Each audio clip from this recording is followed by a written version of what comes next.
Ladies and gentlemen, welcome back to the Summer Movie Auction. I am your host, Connor Ewing. This will be the last video update before the end of the Summer Movie Auction and our award show, which will take place on October 11th. Now, here are the results as of September 17th. Coming in first place, we have myself with the fifth superhero movie of the year, The Toxic Avenger, starring Peter Dinklage. This movie not only has small actors, but even smaller box office numbers, bringing in just over 2.8 million and only lasting 10 days in theaters. Now, this movie is actually a remake of the 1984 original that is considered a cult Oh God, wait, hold on. Oh no, this movie's made in the 80s. He definitely smashes that girl. Oh God, no, they definitely smashed. What the heck? Oh no! The Toxic Avenger's a freak! Oh God, this is worse than that Howard the Duck sex scene in 1986. But honestly, thinking about it, life in the 80s must have been pretty great. You could be a literal monster or even a talking duck and still bag a 10. You didn't have to have a job in finance, be 6'5", blue eyes. You just had to be nice to them. That's it. That's all you had to do. In the 2025 version, there's absolutely nothing this guy could do to get a girl like that. Like, how are they going to... Okay, that checks out. That makes sense. Okay, I stand corrected. Well, anyways, someone in 2008 saw this ogre bang some broads and gruesomely kill people and said, you know what? This would make a great musical. That's right. Before Lin-Manuel Miranda could run, the Toxic Avenger crawled. And guess what? I just bought every participant in the Summer Movie Auction a $15 ticket to go see the show on its opening weekend of October 24th at the Annex Theater in Pennsylvania.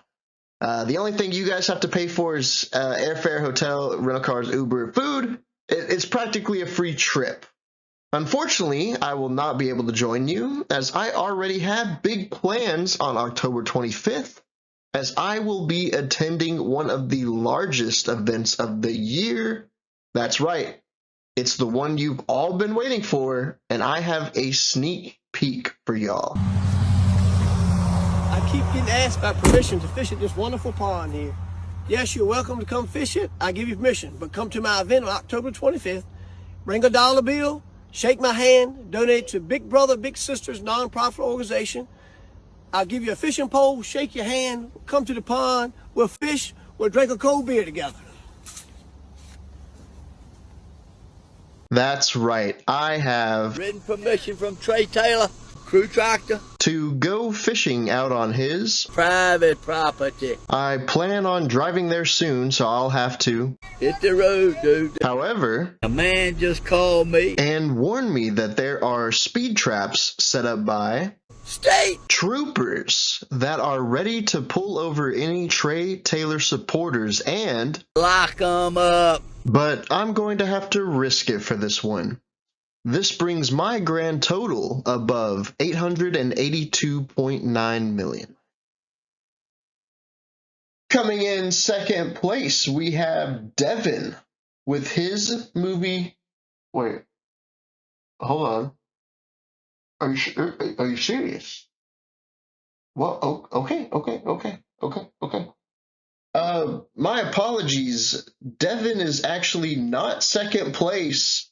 And ladies and gentlemen, about 6 weeks ago, this person was all the way in last place and has now risen up to second.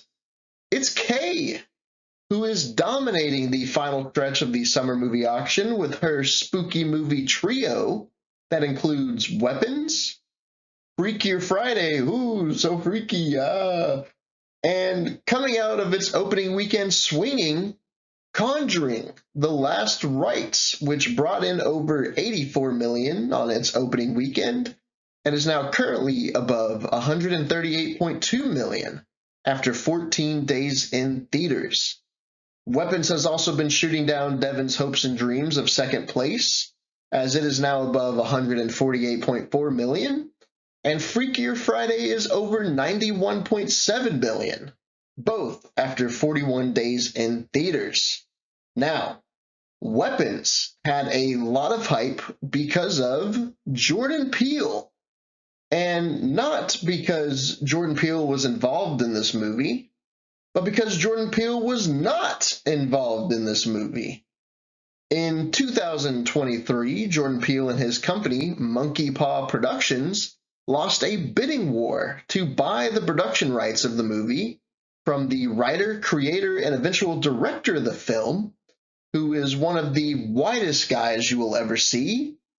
That's because the mind behind Weapons is none other than Zach Cregger from The Whitest Kids You Know.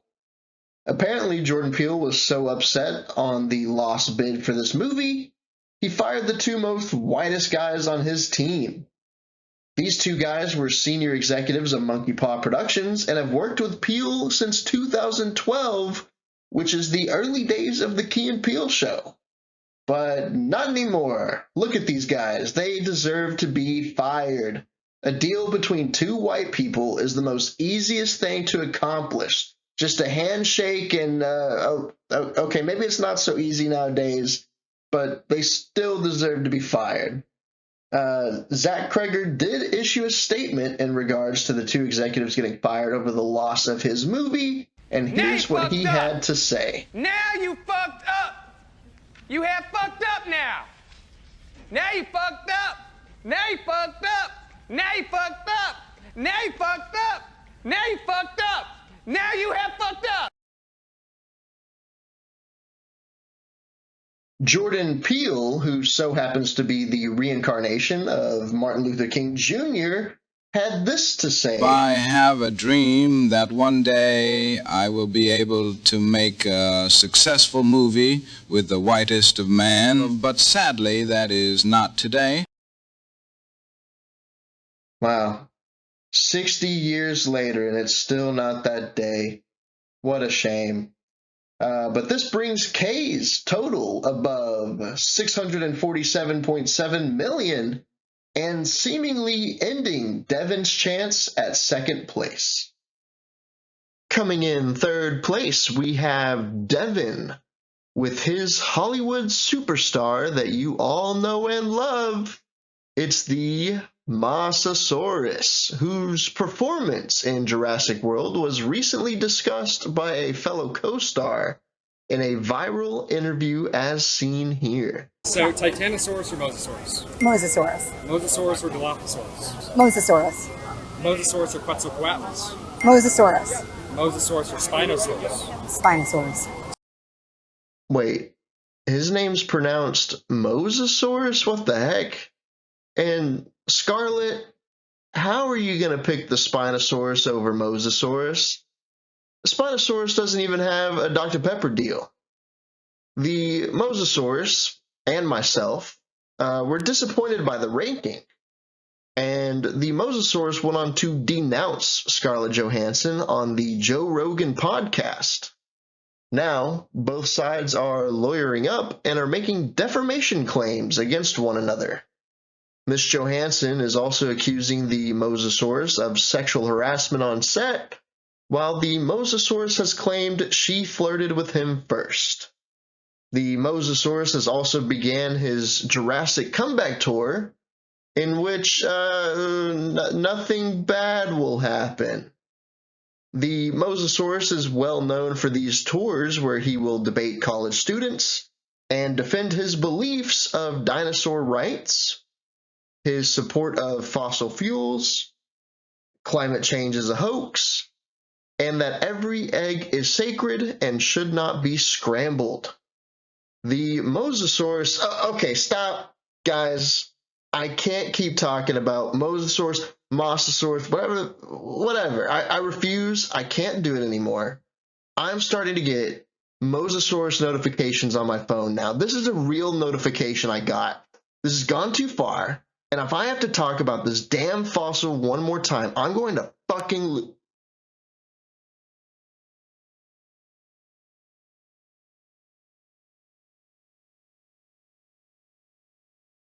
Hey, look at that. I'm back after a short cancellation. Moving on.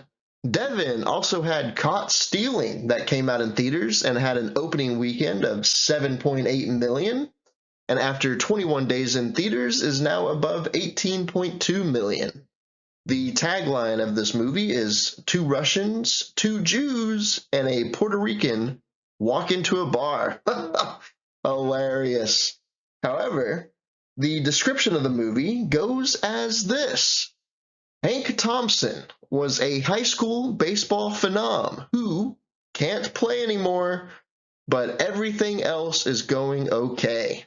He's got a great girl, tends bar at a New York dive, and his favorite team is making an underdog run at the pennant. Okay, hold on, stop there. This guy's a bartender. So it's safe to assume he is 21 or older. And if you're 21 and your main description is that you were a great high school baseball player, you are not doing well. The writers do not need to lie to us. This man is not okay.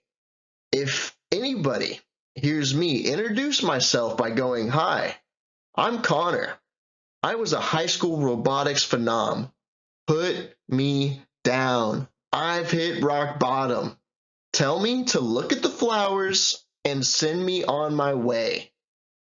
The best part about this description is it doesn't mention an injury. Maybe he can't play anymore because he graduated. Like, he just got old. In truth, the writers probably just needed an explanation on how this guy is so good at beating up people with a baseball bat. Like, oh, no normal person could do this. You have to be a high school baseball phenom. This brings Devin's total above 610 million and giving him a slim chance on reclaiming his second place position. Or is it? Yes, it appears that Jordan Peele is wanting revenge on Kay and has teamed up with Devin with his movie Him.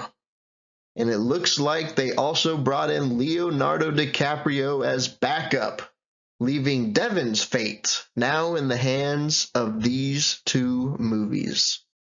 Coming in 4th place, we have Jay with his movie The Bad Guys 2, which had an opening weekend of 21.9 million and is now above 79.6 million after 49 days in theaters.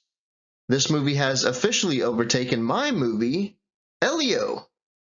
Elio, as many of you know, is about a young illegal alien immigrant who enters another galaxy without any documentation. This movie was supposed to be a film for the LGBTQ community, as Elio was supposed to be a little queer boy. However, Pixar was too afraid and scrapped that idea. However, The Bad Guys 2 isn't made by Pixar, and they made this movie specifically for furries. Oh yeah, all the little furries and furrettes were flocking, herding, and packing their way into theaters to see Mr. Wolf. Seems like everyone has the hots for the main character, Mr. Wolf, especially after his Mr. Wolf Around New York event. This movie delivers furry fan service with this steamy scene here. Oh, did I have a concussion or is the governor flirting with me? Come on, that scene was every VR chat user's wet dream. And unfortunately, I now have Mr. Wolf and Diane locker room scene in my browser history. Man, I might need Jesus. Hey, speaking of Jesus, Jay also has The King of Kings, which features White Jesus, aka The Real Jesus, which finished its theatrical run with over 60.2 million after 101 days in theaters. However, Jesus is gone. And furries and demons are releasing an ungodly amount of unholy energy into the box office and have awakened something of pure evil. It's Dark Jesus.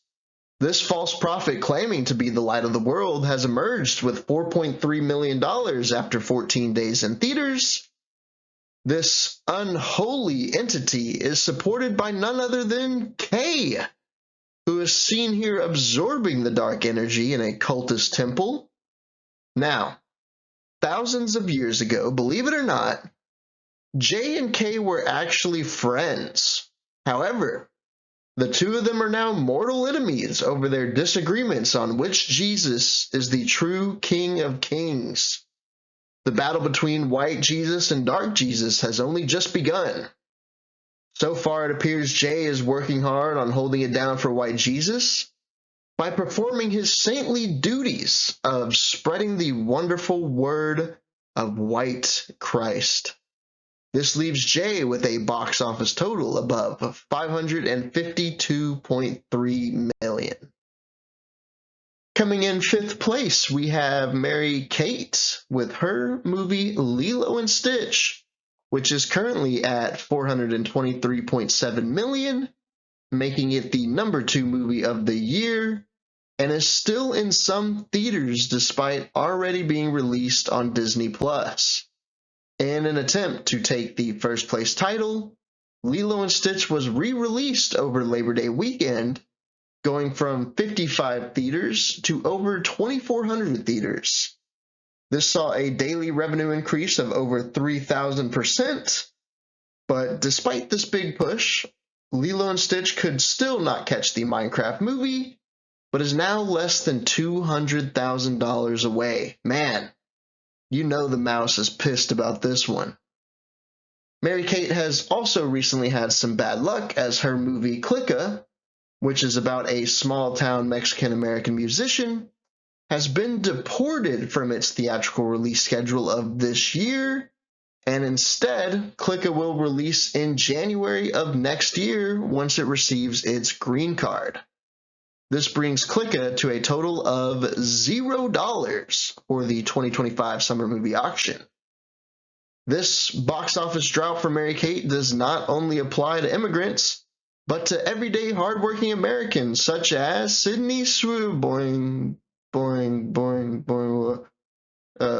Sydney Sweeney, with her movie Americana, where she has great genes. This movie did release to theaters, but apparently has made such little money that the movie studio is not reporting any of the box office numbers. This is very surprising as Sydney Sweeney seems to be at the peak of her career and, okay, that's why that makes sense. But since I have no reported data, this brings Americana's total to $0, leaving Mary-Kate at a grand total of $492.8 million. Coming in sixth place, we now have Jamie with her new movie taking the world by storm and taking her out of last place. It's K-pop Demon Hunters. This movie had its first release on Netflix as it became Netflix's most popular film ever. And then it was decided that they would have a theatrical sing-along version for just 2 days, where the movie made over $18 million. Wait, hold on. Okay, sorry, folks.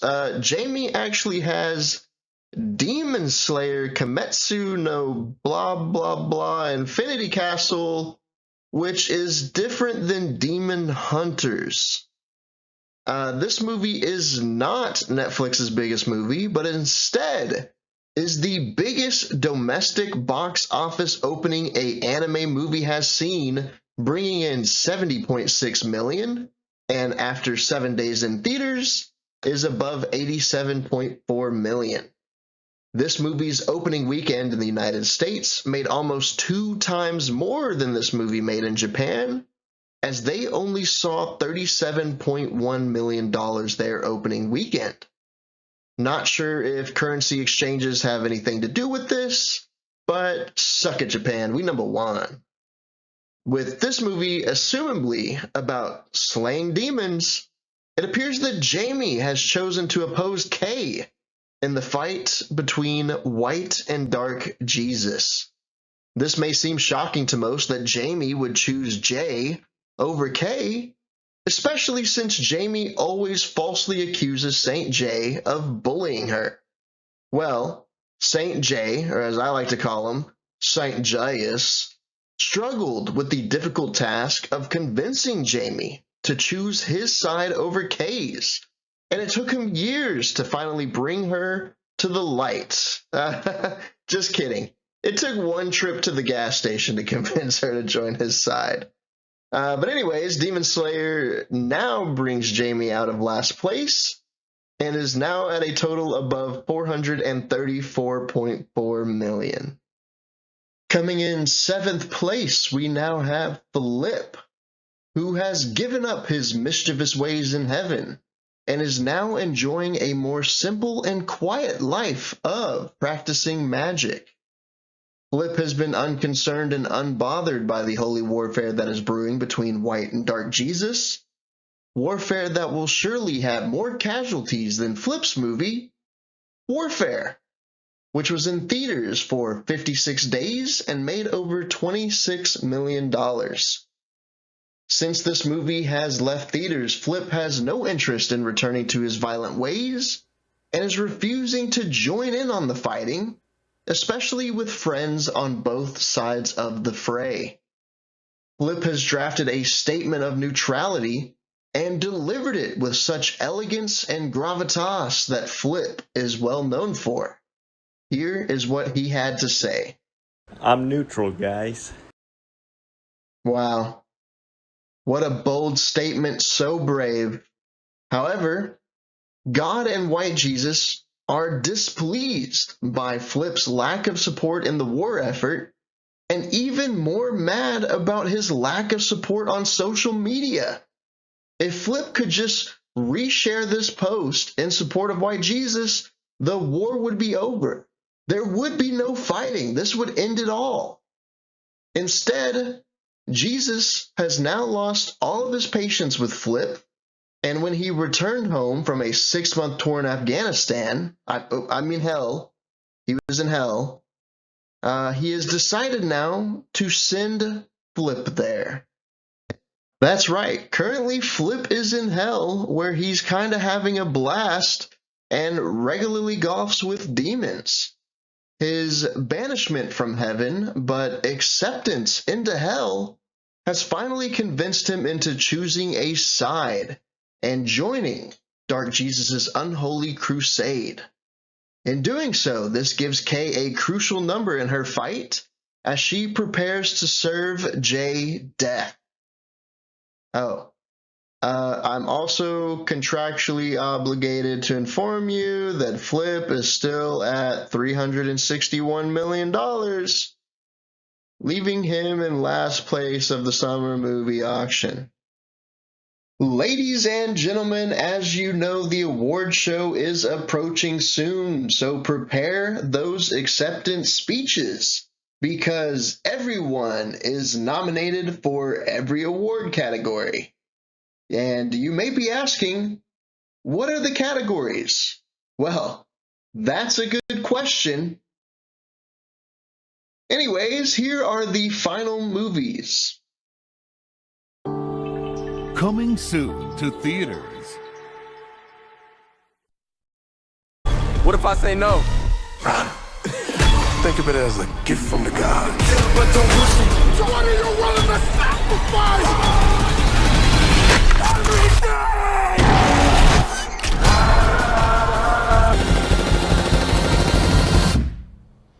Not one thing, it's another. Find that to be true. I need you, brother. Sensei, please. Courage, Bob. Courage. That's it. Courage. Yeah. Yes. Thank you. Hey, thank you, Sensei. Thank you, Sensei. Thank you. God damn it! Viva la revolution!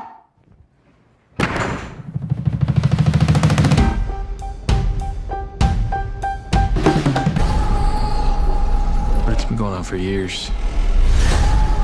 Who are they? Why are they doing this? Does there have to be a why?